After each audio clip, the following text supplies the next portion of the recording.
আজ আমি বানাতে যাচ্ছি খুব সহজ আর মজার একটা কুমড়ো রেসিপি, যেটা একবার খেলে বারবার খেতে ইচ্ছে করবে। ঘরে থাকা সাধারণ উপকরণ দিয়েই বানানো যাবে এই অসাধারণ স্বাদের রান্না। তাই ভিডিওটা শেষ পর্যন্ত দেখবেন, কারণ শেষের টিপসটা মিস করলে স্বাদটা কিন্তু ঠিকমতো আসবে না। এখানে আমি একটি কুমড়ো খোসা ছাড়িয়ে তারপর এই যে এভাবে টুকরো করে কেটে নিয়েছি। তারপর এই কুমড়োগুলোকে আমি ভালোভাবে ধুয়ে পরিষ্কার করে নিয়েছি।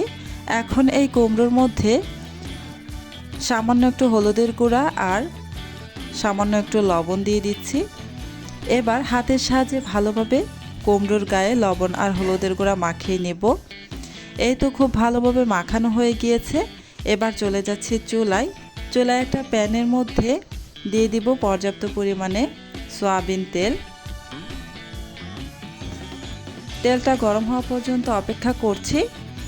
এই তো তেল গরম হয়ে এসেছে। এখন আমি এখানে দিয়ে দিচ্ছি লবণ আর হলুদের গুঁড়া মাখানো সেই কুমড়োগুলো।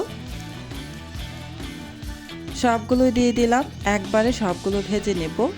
চুলার আঁচ মিডিয়াম টু হাই ফ্লেমের মাঝামাঝিতে রেখে তারপর এই কুমড়োগুলোকে ভেজে নিতে হবে। একদম লো আঁচে দিয়ে ভাজা যাবে না, বা মিডিয়াম আঁচে দিয়েও ভাজা যাবে না। মিডিয়াম টু হাই হিটের মাঝামাঝিতে রেখে এই কুমড়োগুলোকে ভেজে নেবেন, নয়তো এই কুমড়ো থেকে কিন্তু পানি বের হয়ে যাবে। তাই চুলার আঁচ একটু বাড়িয়ে দিয়ে তারপর কুমড়োগুলোকে ভেজে নেবেন, তাহলে কুমড়ো থেকে পানিটা বের হতে পারবে না। কুমড়োটা ওদিকে ভাজা হতে থাক, আর এদিকে আমি রুই মাছের পিস, পেটি আর লেজ সহ মোট 6 পিস এখানে নিয়েছি। এগুলোকে খুব ভালোভাবে ধুয়ে পরিষ্কার করে নিয়েছি। মাছগুলোকেও আমার ভেজে নিতে হবে, সেই জন্য এখানে সামান্য একটু হলুদের গুঁড়া, সামান্য একটু মরিচের গুঁড়া আর সামান্য একটু লবণ দিয়ে দিচ্ছি। এবার হাতের সাহায্যে ভালোভাবে লবণ, হলুদ আর মরিচের গুঁড়া মাছের সাথে ভালোভাবে মিশিয়ে নিচ্ছি। এই মাছগুলোকে ভেজে নেব, তাই আমি রেডি করে নিলাম আগে থেকেই।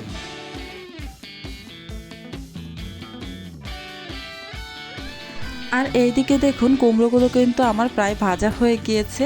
যখন দেখবেন এই কুমড়োর গায়ে এরকম লাল লাল একটা ভাব চলে এসেছে, তখনই বুঝে নেবেন এই কুমড়োগুলো ভালোভাবে ভাজা হয়ে গিয়েছে। আমার এখানে এই কুমড়োর গায়ে কিন্তু লাল লাল একটা ভাব চলে এসেছে, আর এই কুমড়োগুলো প্রায় 95% কিন্তু সিদ্ধ হয়ে গিয়েছে। এবার একটি চামচের সাহায্যে এই কুমড়োগুলোকে প্যান থেকে উঠিয়ে একটা সাইডে রেখে দেব।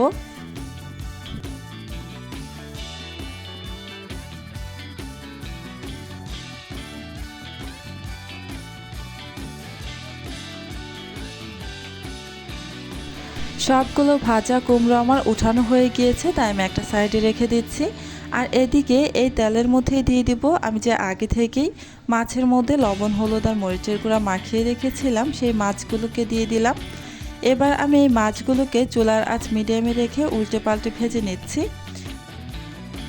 মাছগুলো ভালোভাবে ভাজা হয়ে গিয়েছে, তাই আমি মাছগুলোকেও একটা সাইডে রেখে দিচ্ছি। আর এই প্যানের মধ্যে আরও কিছুটা আমি তেল দিয়ে দিলাম। এবার এই তেলের মধ্যে দিয়ে দিব 2টি মিডিয়াম সাইজের পেঁয়াজ কুচি আর একটি বড় সাইজের পাকা টমেটো। টমেটোটাকেও একদম ছোট ছোট কিউব করে কেটে নিয়েছি, যেন পেঁয়াজ আর টমেটো ভাজার পর একদমই গলে যায়। এবার পেঁয়াজ টমেটো নাড়াচাড়া করে কিছুক্ষণ ভেজে নেব, যেন পেঁয়াজ আর টমেটো একদমই সফট হয়ে যায়। চুলার আঁচ মিডিয়ামে রেখে নাড়াচাড়া করে পেঁয়াজ টমেটো ভেজে নিচ্ছি। তার আগে কিছুটা লবণ দিয়ে দিচ্ছি। লবণটা দেওয়ার কারণে পেঁয়াজ টমেটো খুব দ্রুত সফট হয়ে যাবে।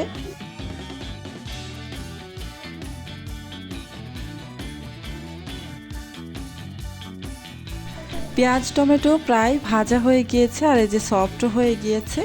এবার আমি এখানে দিয়ে দিব আদা রসুনের পেস্ট। আমি এখানে প্রায় হাফ চা চামচের মতো আদা রসুনের পেস্ট দিয়ে দিচ্ছি। খুব বেশি পরিমাণে আদা রসুনের পেস্ট দিতে যাবেন না, হাফ চা চামচ পরিমাণ দিলেই এনাফ। এবার আদা রসুনটা দেওয়ার পর আবারও নাড়াচাড়া করে কিছুক্ষণ ভেজে নিচ্ছি। এতে করে আদা রসুন থেকে কাঁচা যে একটা গন্ধ থাকে সেটা কিন্তু একদমই চলে যাবে। এই তো আদা রসুনের কাঁচা গন্ধটা আমার চলে গিয়েছে। এবার এখানে দিয়ে দেব কিছুটা পানি, খুবই সামান্য একটু পানি দিয়ে দিলাম। গুঁড়া মশলাগুলো অ্যাড করব। 1 চা চামচের 4 ভাগের 1 ভাগ জিরা গুঁড়া, হাফ চা চামচ হলুদের গুঁড়া, হাফ চা চামচ ধনিয়ার গুঁড়া আর হাফ চা চামচ মরিচের গুঁড়া দিয়ে নাড়াচাড়া করে ভালোভাবে মিশিয়ে নিলাম। এবার ঢাকনা দিয়ে ঢেকে এই মশলাটাকে ভালোভাবে কষিয়ে নিব। রান্না করতে করতে গ্যাসটা কিন্তু আমার একদমই শেষ হয়ে গিয়েছে।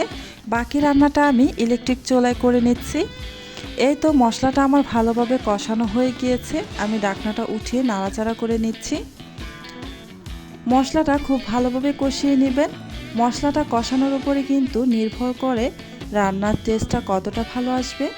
মশলা কিন্তু ভালোভাবে আমার কষিয়ে নেওয়া হয়ে গিয়েছে। এবার এখানে আমি আগে থেকে বেজে তুলে রাখা কুমড়োগুলো দিয়ে দিচ্ছি। কুমড়োগুলো যেহেতু প্রায় 95% মতো সিদ্ধ হওয়া ভেজে নিয়েছিলাম, সেহেতু এখানে কিন্তু খুব বেশি সময় ধরে কষানো লাগবে না। জাস্ট নাড়াচাড়া করে মশলার সাথে মিশিয়ে নিয়ে এবার এখানে আগে থেকে ভেজে তুলে রাখা মাছগুলো দিয়ে দিব। মাছগুলো দেওয়ার পর এখানে অল্প একটু পানি দিয়ে দিব ঝোলের জন্য। খুব বেশি কিন্তু ঝোল এখানে দেওয়া যাবে না, আমি গা মাখা ঝোল রাখবো, তাই আমি সামান্য একটু ঝোল দিয়ে দিলাম। এবার নাড়াচাড়া করে ভালোভাবে মিশিয়ে নিয়ে ঢাকনা দিয়ে ঢেকে প্রায় 5 মিনিটের মতো রান্না করব। চুলার আঁচ কিন্তু এ পর্যায়ে হাই ফ্লেমেই থাকবে। প্রায় 5 মিনিটের মতো রান্না করে নেওয়ার পর এই যে ঢাকনাটা উঠিয়ে নিয়েছি। এবার আমি চুলাটা অফ করে দিব। রান্নাটা কিন্তু আমার হয়ে গিয়েছে। দেখলেন তো কত সহজে আর কম সময়ে তৈরি হয়ে গেল মজার এই কুমড়োর রান্না। আপনারা অবশ্যই বাসায় ট্রাই করে দেখবেন আর কেমন হলো জানাতে ভুলবেন না। ভিডিওটা ভালো লাগলে লাইক দিন, শেয়ার করুন আর আমার channel Maria's home cooking subscribe করে পাশে থাকুন। আবার দেখা হবে নতুন মজার রেসিপি নিয়ে।